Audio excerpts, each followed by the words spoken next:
অক্ষয় তৃতীয়া হল হিন্দু পঞ্জিকা বৈশাখ মাস শুক্লা তৃতীয়া অর্থাৎ শুক্ল পক্ষের তৃতীয়া তিথি।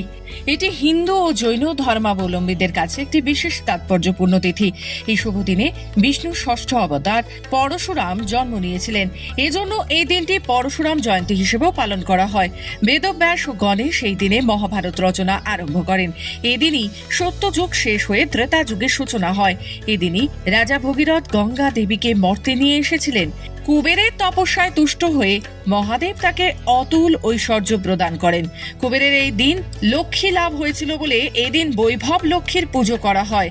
অক্ষয় তৃতীয়া শুভ লগ্নে দুর্গাপুরে ভিরিঙ্গি কালী মন্দিরে বুধবার দুপুর 12:30টায় ভক্তের সমাগম প্রতি বছরের মতো এই বছরও ছিল চোখে পড়ার মতো।